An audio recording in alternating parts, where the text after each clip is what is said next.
Okay. The interesting thing is that they have my first and last name in reverse order, so people might think that I'm a family member of Casper Ruud, the famous tennis player, but I'm not. Okay. I hope that with this device I can both stand up and be audible. Today, a student in literary studies will have a better chance of learning about Freud than does a student of psychology. Now, this is a quote from the book Freudian Repression, written by social psychologist Michael Billig. He added that this state of affairs is unfortunate because in this way psychology students are being denied the opportunity of learning about the greatest writer of their discipline. That's true. Is Freud the greatest writer of scientific psychology? Not many psychologists would agree with that claim. Psychologists habitually dismiss psychoanalysis as an unscientific... Oh, no. You're all awake now? This is a Freudian fall. Is it still working? Yeah. Okay. Everybody awake. Psychologists habitually dismiss psychoanalysis as an unscientific endeavor with seriously outdated theoretical ideas.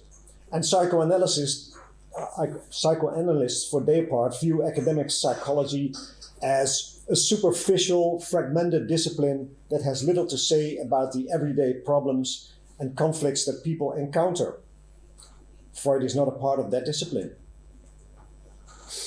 In other words, scientific psychology and psychoanalysis are two worlds apart, with their own habits and languages and separate publication cultures. Now, is that a problem? I think it is for both of them. In this paper, I will speak to psychologists mainly, what they could gain by taking psychoanalysis seriously. For the last decade, scientific psychology has been plagued by a replication crisis. Results from laboratory research could not be reproduced in independent new experiments. Now, according to Ivan Fliss, many of you will know him as a member of this society. According to Ivan Fliss, who investigated the content of psychology journals and textbooks over the period 1950-2018, this replication crisis points to a much deeper crisis of the discipline, which is lack of theory. Within psychology, he wrote, a set of conventions has developed that from the onset favored method over content. Psychological researchers are not concerned with persons. They are concerned with variables and constructs that lend themselves to statistical analysis. At best, these researchers formulate small-scale theories, or as you might call them, theoretes. Fliss concludes there are no theoretical systems in psychology anymore to discuss in the 21st century. There's just methodology. Psychoanalysis, on the other hand, has often been accused of having too much theory. Theory, moreover, that has remained speculative because it has not been tested according to the accepted methodological standards. And yes, psychoanalytic authors have indeed refrained from using the standard psychological research methods, but in spite of that, have become very influential among the reading public. Key concepts of psychoanalytic theory, such as the unconscious, repression, ego and superego, libido, trauma, sublimation, etc., have become household words. Psychoanalysis has, in the course of the 20th century, influenced everyday thinking about human psychology more than the academic discipline of psychology, much to the annoyance of the latter. This state of affairs is not new. More than 45 years ago, see what's happening here. Arrow down and up. Yeah, see what down, yeah, it is not. To do So, okay, there we go. More than. No, it's not changed. Oh, okay. I'll just go on. It's only 4 slides, so, and there's nothing really important on the slides. So listen to me. Listen to me. They are just, Okay. Mary Jahoda wrote the book, and she analyzed the rift between academic psychology and psychoanalysis in a book called. Okay. In a book called Freud and the Dilemmas of Psychology, and which is from 1977. She wrote the book especially for psychologists, to give them a better understanding of what Freud had to offer. Being well aware of the general attitude among psychologists towards psychoanalysis, she wrote, the very existence, beautiful, thank you. The very existence of Freud's thought is a thorn in the flesh of academic psychology that should not be prematurely removed.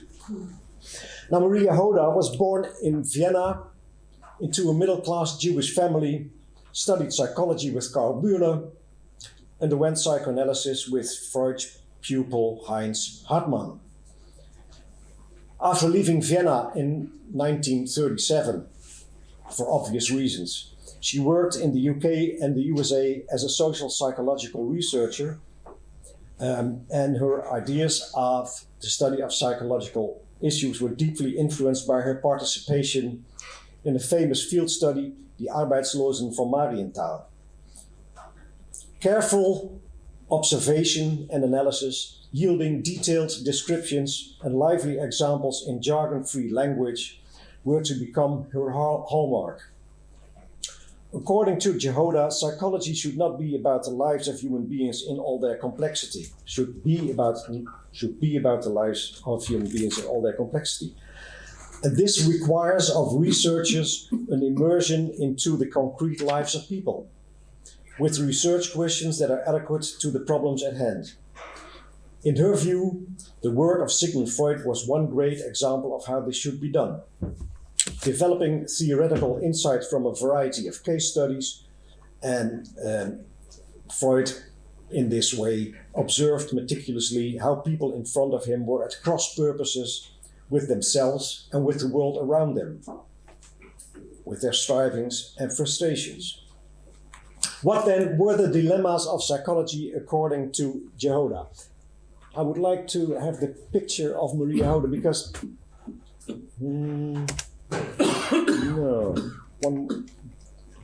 there she is about the time that she did the Arbeitslosen von Marienthal, and this is at the time she wrote the book Freud and the Dilemmas of Psychology.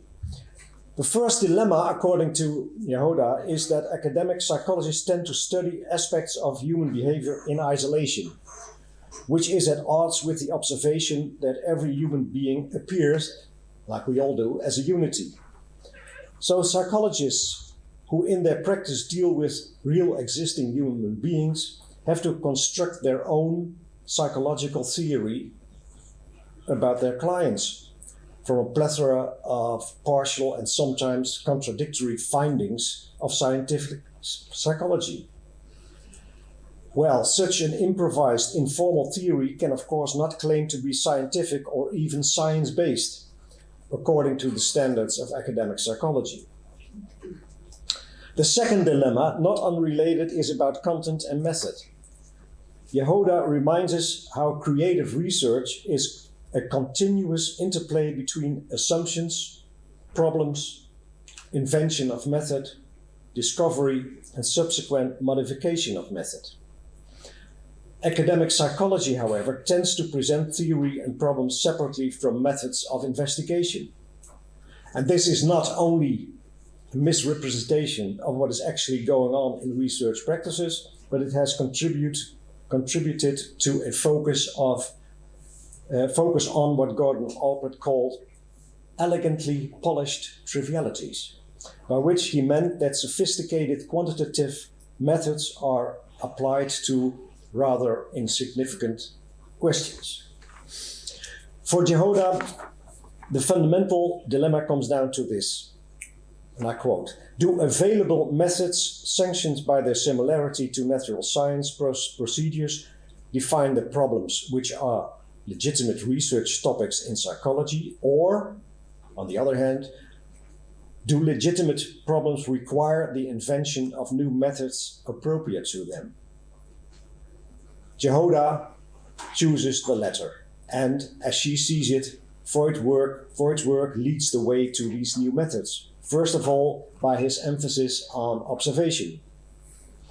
Secondly, she points to the fact that Freud's method involves a joint enterprise between two persons, with a common goal of understanding the patient's experiences. Now, as we all know, this type of collaborative effort is absent from what is called objective psychology. For instance, the psychological experiment allocates to its subjects a totally passive and often deliberately mystifying role without establishing a common purpose, in the words of Jahoda.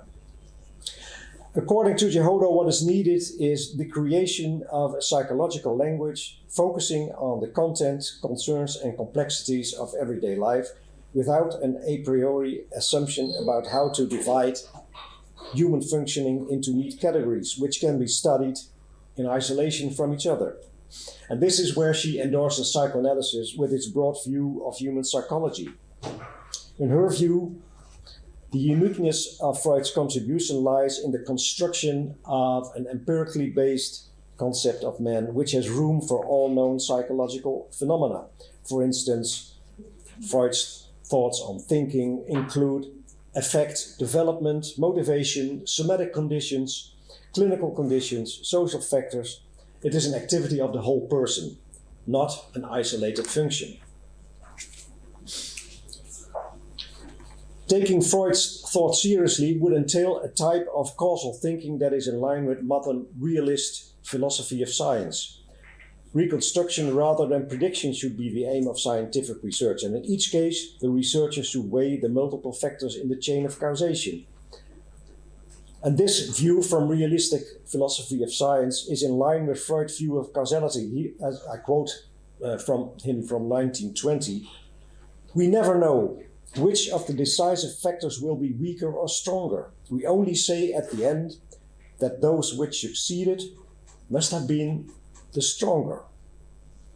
Therefore, analysis can recognize causality retrospectively with certainty, whereas prediction is impossible.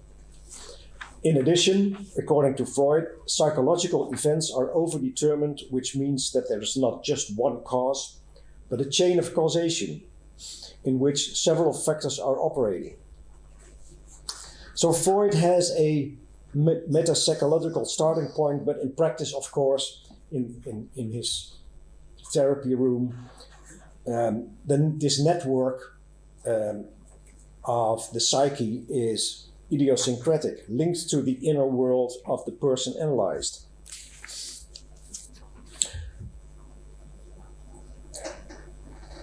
According to the realist philosophy of social science, as formulated by Peter Manicus, inquiry in the human science is fundamentally different from inquiry in the natural sciences. We all know that. I'm talking to a psychologist over your head, actually. Studying people is not the same as studying things. People are persons, individuals with a host of capacities which they employ in interaction.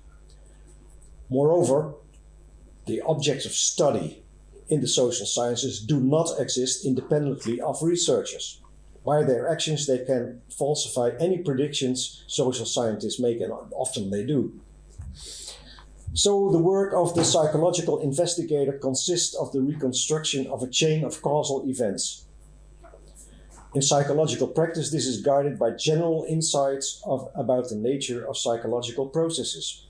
And one example is the phenomenon of repression. All the time in our lives, memories of ideas, events, actions, and feelings are continuously excluded from consciousness. But they still have consequences insofar as they, and I'm quoting Jahoda here again, drive us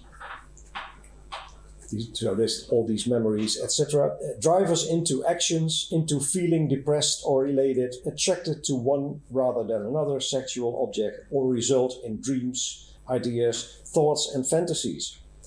Their origins, however, escape conscious introspection. There are causes for such psychological events in our biological and experiential history, but gaps in the consciousness of our own history prevent us from seeing why we became as we are. So this is where the joint work of the psychoanalyst and the patient begins. Another issue in which Freud differs from academic psychology concerns conflict. For Freud, psychological conflict is part and parcel of the human condition.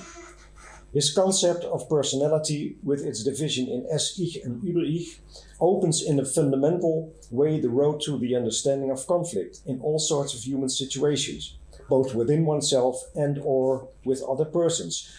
And academic psychology does not offer a theory of conflict.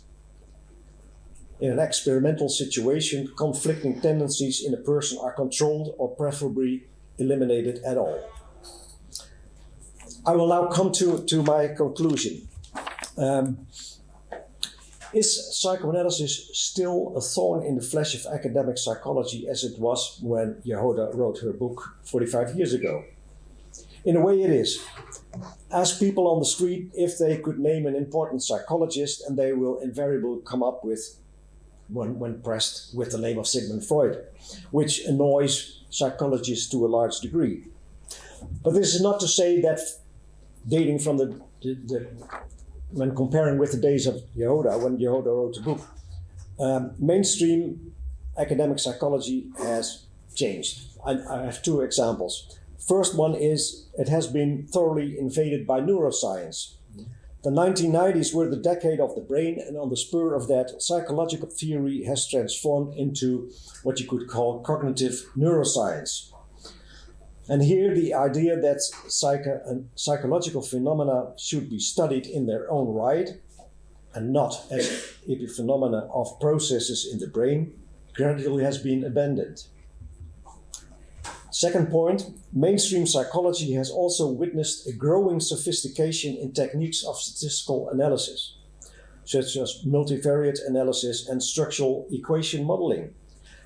These two types of methods suggest that the complexities of inner life can be studied objectively, without a recourse to interpretation, let alone an immersion in the lives of the people that are the subjects of the research. All in all, I think the criticism that Maria Jahoda forwarded in Freud and the Dilemmas of Psychology is still valid, maybe even more so than in 1977. Maybe even it is time to push the thorn a little deeper and have psychology students actually read some of Freud's text with the instruction to relate psychoanalytic views both to what they have learned so far from academic psychology and to what they know about human conflict from personal experience. And this might be a valuable experience for their teachers as well. Thank you very much.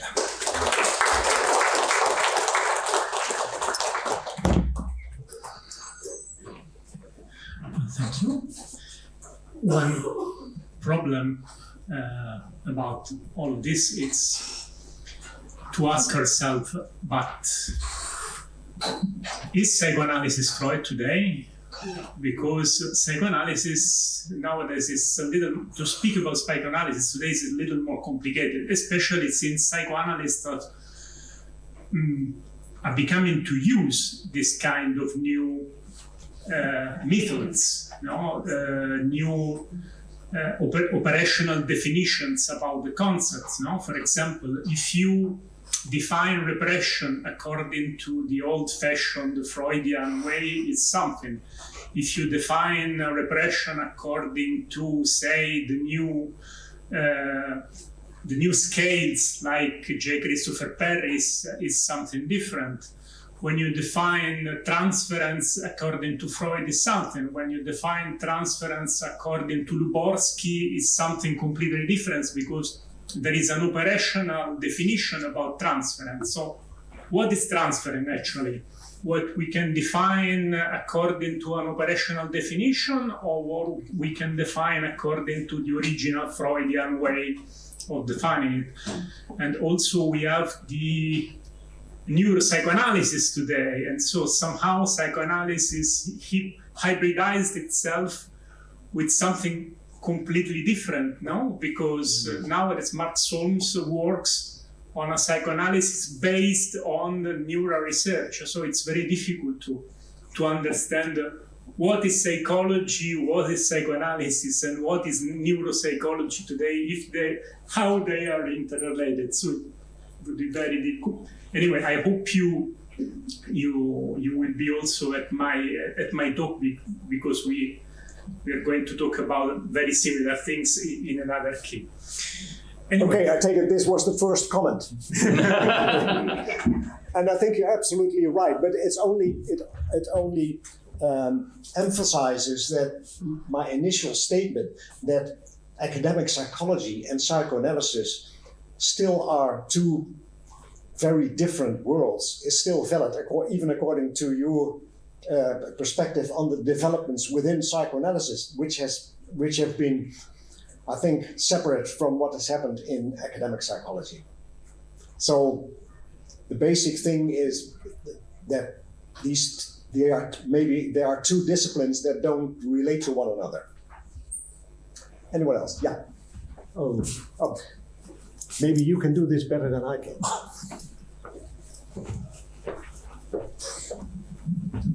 Don't really need the microphone if those who know me, but I can use it.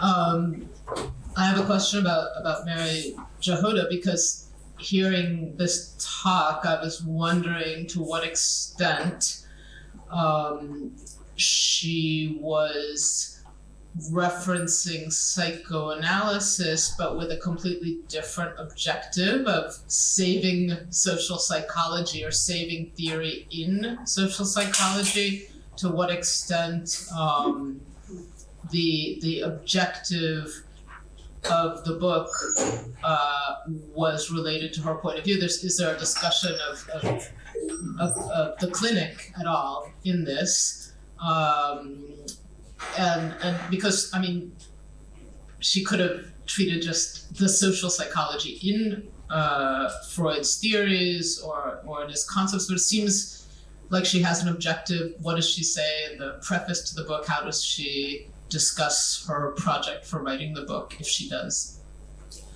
Yeah, well, she doesn't actually.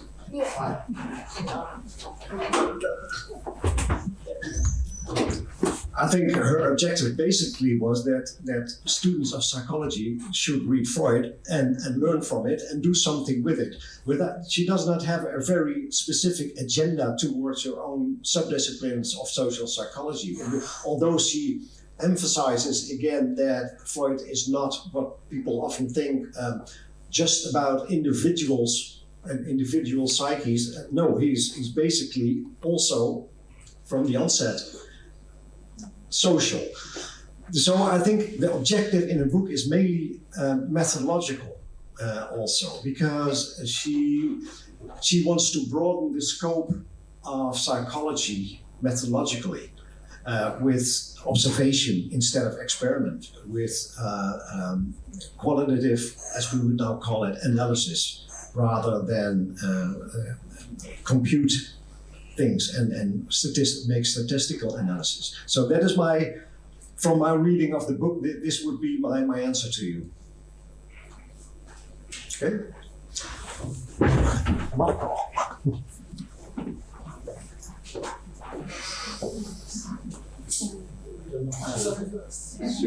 Ladies first. So I had thank you, Ruud, nice talk, and I had a question that has to do with the notion of the holism he talks about, that the behavior is not isolated. I was thinking about integrative therapies, which is like, as I've seen it becoming more and more of a thing, especially related to like personality disorders.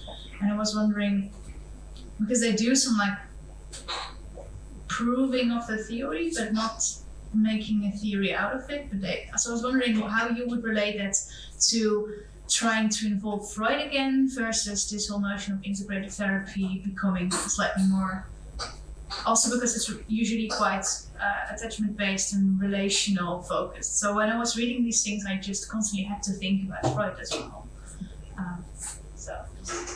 I'm afraid I couldn't possibly answer that. I'm not really very familiar with what is called integrated or integrative therapy, and maybe there are a couple of therapies that call themselves holistic and integrated, etc. So a lot of different ones start to call them that now, and I just triggered my historical mind. Yeah, well, I think the point is that the field of psychotherapy is a bit different from the field of psychology. I think psychologists tend to see the field of psychotherapy as some sort of application of very fundamental notions that came from psychological research. And what happens within the field of psychotherapy is just only in the end a subject for psychological research, but not from the beginning. But I'm not sure that's a good answer to your question. We should talk about that. Yeah. So you can inform me properly about what you mean by integrated therapy. Integrated therapy, usually it's not something really Freudian. Usually it's something related to cognitive behavioral therapy. But cognitive behavioral therapy tend to integrate Freud inside somehow, because concepts like repression, concepts like defense mechanism tend to be integrated into this kind of therapies. And also Freudians, if we can speak about Freud, let's speak about psychoanalysts tend to use something from the cognitive therapy, like for example the idea of scheme. No, so it's not so it's not so simple. The problem is that if we don't have a general theory about the integration, it would be a problem. If you read George Herbert Wells, for example, speaking about integrative therapies, he says it's like shooting in the dark. Something you will find something. If you shoot something, you will find the target somehow. It's not the right way of doing therapy. It's a very long discussion, this one about the integration of therapy. But as you know, the first to do integrative therapy was Carl Gustav Jung, and we will speak about Jung in the third talk of today. Somehow. We have room for another question? Yes. You've mentioned that she studied with Heinz Hartmann, and my question is, how was she influenced by ego psychology? Because ego psychology had an ambition of becoming an overall general psychology in the 1960s. Well, she didn't study with Hartmann. She was in psychoanalysis with Hartmann, which is something. And I think that was way before that Hartmann developed his ego psychology. I'm talking 1930s now, and I think Hartmann's work on ego psychology was somewhat later, but I might be mistaken. But no, it was a regular psychoanalysis she had with Hartmann. So his influence, I don't know. It's not mentioned in the book. Okay. Anyway, as you know, Hartmann writes that psychoanalysis, everyone knows that psychoanalysis might be considered general psychology today, but it's his only contribution of psychoanalysis to general psychology. He never wrote a general psychology based on psychoanalysis. No? Don't you agree? None of his, just the first book somehow, the book of 39, could be somehow considered the first effort to write a general developmental psychology rather than a general psychology, but not a general psychology in the broad sense. I think that's why. Anyway, it could be very, very complicated. So, Julia, you have the floor.